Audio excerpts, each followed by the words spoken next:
Welcome to the Live Greater podcast series, Information for a Healthier You from the University of Maryland Medical System. Heart disease risks are rising, but the cost of protecting your heart doesn't have to rise as well. Learn affordable habits, nutrition tips, and preventive steps that can make a real difference for families watching their spending with Dr. Abid Fakhri, cardiologist at Baltimore Washington Heart Associates. I'm Amanda Wild, your host. Dr. Fakhri, welcome. Thank you so much for being here. Great. Thanks for having me today, Amanda. Recent national data shows many heart disease risk factors like high blood pressure, diabetes, and obesity are rising, especially among younger and lower income adults. Why are we seeing this trend?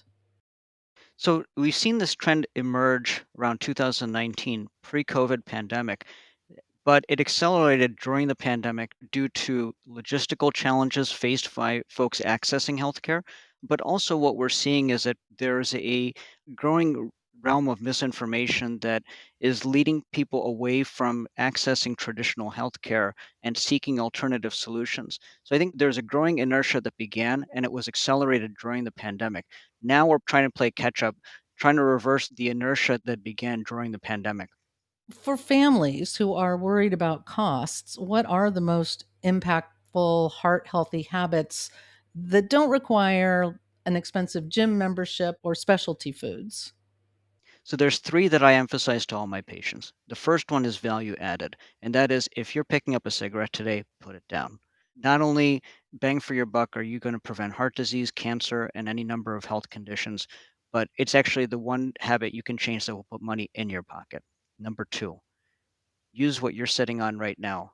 We have the most powerful muscles in the body, and if we don't use them and engage them, high blood pressure, glucose control, heart disease risk, all of that goes up. So get up and move. The American Heart Association recommends 30 minutes a day of moderate intensity aerobic exercise, and it can be as simple as a daily walk. Number three, make good, simple food choices. You can start by moving away from processed foods and getting back to home cooked meals. A quote that I give to my patients is you can eat anything you want as long as you make it yourself. What we're getting at is to move away from processed foods and move back to being invested in what we put in our bodies. But healthy eating is often seen as costly. What are some realistic budget friendly nutrition swaps that truly make a difference for heart health? So, we emphasize a whole food, plant based diet for heart disease prevention. My go tos tend to be legumes. For those who aren't familiar, that's going to be your beans, your chickpeas, lentils. So, 1 cup of black beans will run you about $1.50 at Aldi's. That'll get you about 50 grams of protein. So, bang for your buck, that's probably one of the best things you can get out there. Chickpeas, again, probably run you about $2.12 last I checked, and get you another 49 grams of protein. So plant based protein is underutilized and should be a part of everyone's diet. Second thing, lean protein, chicken, fish, eggs. Egg white, very nutritious, healthy source of protein. Many people avoid medications and doctor visits because of the cost. Are there screening or preventive steps that are most important to prioritize? And also, are there low cost or community resources people should know about? Absolutely. Preventing heart disease does not have to be pricey. While we've got a bunch of designer drugs out there, surgeries, and expensive healthcare, the basics are really accessible and affordable. Starting with blood pressure management, we know that 1 in 2 US adults is walking around either with pre-hypertension or actually has blood pressure that warrants treatment. Most blood pressure medications are available generic and at low cost. Starting at age 18, you should be having an annual physical where your blood pressure is checked. And if you can't manage to do that, you can walk into any pharmacy in the United States, get your blood pressure checked there. The next low hanging fruit is getting your cholesterol checked. Once every 5 years is what the American Heart Association recommends. So all US adults age 18 and above should get their cholesterol panel checked once every 5 years at a minimum.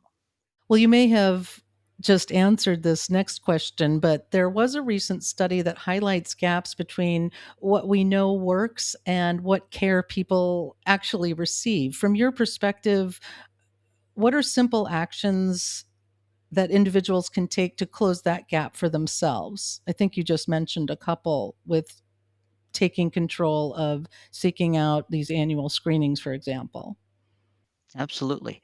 So, we recommend that anybody with high blood pressure start with diet and lifestyle change. So, there should be at least 3 to 6 months of commitment to healthy living. And if you're not making progress, it's time to start talking to your doctor about starting treatment. Again, blood pressure medications are not costly, and many of them are reasonably well tolerated. Second, we know that 60% of US adults that benefit from adding cholesterol reducing medication called statins are on treatment. That means 40% are not getting the necessary treatment for prevention of heart attack and stroke. This low cost and very well tolerated, very well validated treatment for heart disease prevention. Following the program that you've just pointed out, parents are going to be modeling these heart healthy behaviors for children without adding financial strain or stress to the household. Do you have any other tips in that area? So I'm a big fan of referring my patients to the American Heart Association website, wealth of resources and recipes. Sometimes it's just getting back to basics, home economics, getting those recipes, trying some new things out. So for those who are interested, www.heart.org/healthy living. You'll find a wealth of resources there.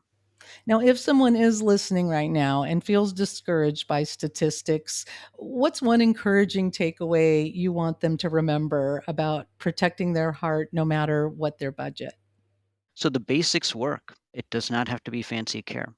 Quitting smoking, working on blood pressure, cholesterol, and making simple efforts to engage in regular activity does not require any investment on your part. A lot of those things are right there in your back pocket without you going anywhere.